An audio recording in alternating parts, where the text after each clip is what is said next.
दिव्या को देखने लड़के वाले आए हैं, लेकिन उनकी बातों से लग रहा है कि वो लंबी लंबी फेंक रहे हैं। हमारे यहाँ 5 कार हैं, 7 बाइक्स हैं, फिर भी हम बस से आए हैं। वो क्या है ना कि हमें दिखावे का बिल्कुल शौक नहीं है। बड़ा नेक ख्याल है बेटा। लेकिन खुद की गाड़ी में बैठना दिखावा थोड़ी ना होता है।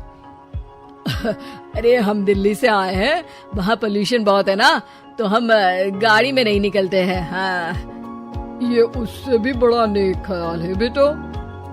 लेकिन अगर आपको पोल्यूशन की इतनी चिंता है तो घर में 5 कार और 7 बाइक क्यों रखी है? अरे इतने पैसे हैं, फुर्सत में क्या करेंगे, कुछ ना कुछ खरीद लेते हैं। अभी पिछले ही हफ्ते एक हेलीकॉप्टर खरीदने का सोच रहा था। तो क्यों नहीं खरीदा? अरे उसके पंखे हवा ज्यादा देते हैं, हमारी माँ को ठंड बहुत लगती है ना, अब बुजुर्गों का ध्यान रखना पड़ता है ना। अरे वाह वाह, ये तो बहुत बड़ा ऊंचा और नेक ख्याल है। हम कैसे मान ले कि ये लोग झूठ नहीं बोल रहे हैं? अरे हमारा परिवार झूठ नहीं बोलता।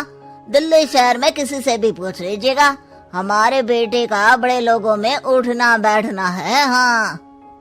अरे छोटो चुप रह, इतने बड़े लोग हैं, झूठ क्यों बोलेंगे?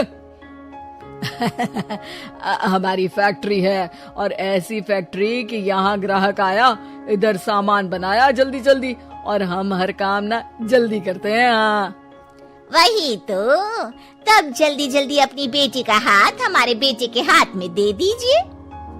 दिव्या के पिताजी दिव्या के भाई छोटू की एक भी बात न मानते हुए दिव्या की शादी दिल्ली के इस फेंकू परिवार में करवा देते हैं।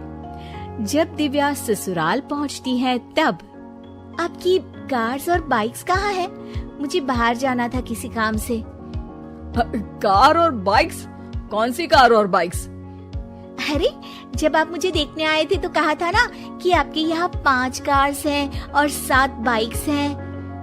हाँ हाँ उस दिन थी, आज नहीं है। है? आज कहाँ गई? अरे जिनकी थी वो ले गए। मतलब वो आपकी नहीं थी? आपने तो कहा था हमारे घर पर है। हाँ घर पर थी, बाबूजी का एक पार्ट टाइम काम है कार और बाइक धोने का।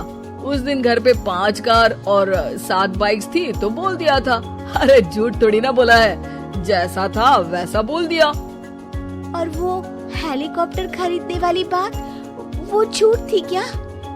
अरे बिल्कुल नहीं, शहर में एक नई कंपनी आई है पंखे की, जिसके पंखे बड़े हैं। कंपनी का नाम हेलीकॉप्टर रखा है। जब लेने गए तो हवा बहुत तेज फेंक रहा था, तो माँ ने बोला ठंडी लगेगी बेटा। वैसे भी दिल्ली में ठंड ज्यादा होती है ना। झूठ कहाँ बोला मैंने, जैसा था वैसा बोल दिया। हे भगवान, और वो फैक्ट्री वाली बात, इधर ग्राहक आया उधर सामान तैयार।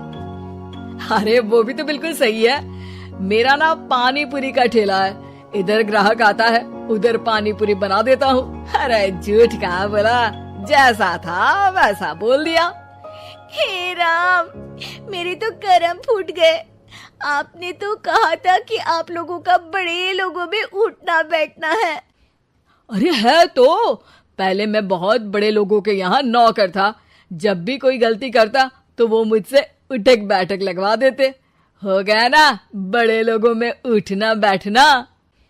दिव्या अपने साथ हुए धोखे पर रोने लगती है और ठान लेती है कि वो ससुराल वालों को लाइन पर लाकर ही रहेगी और उनकी ये झूठ बोलने वाली आदत छुड़वा कर रहेगी।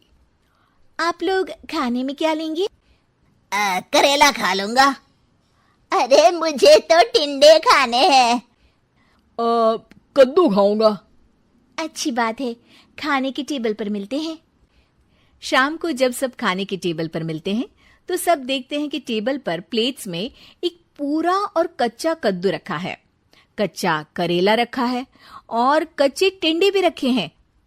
बहू ये सब क्या है? ससुर जी के लिए करेले, आपके लिए टिंडे और श्रवण जी के लिए कद्दू।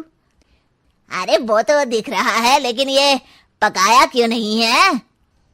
आप लोगों ने पकाने को तो नहीं कहा था, बस मैंने पूछा था क्या खाएंगे, तो आपने ये कहा था कि करेले, टिंडे और कद्दू खाने वाले हैं।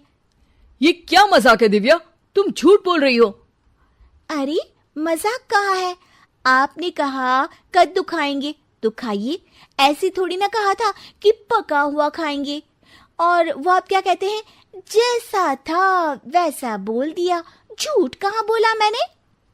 दिव्या की बात सुनकर, समझकर सब शर्मिंदा हो जाते हैं और उन्हें अपने किए और झूठ बोलने की आदत पर पछतावा होता है। दिव्या समझदारी दिखाते हुए उन्हें सच के रास्ते पर चलने और किसी से मजाक में भी झूठ ना बोलने की सीख देती है और उनके काम में मदद करके उनके काम को और बड़ा बनाने में मदद करने लग जाती है।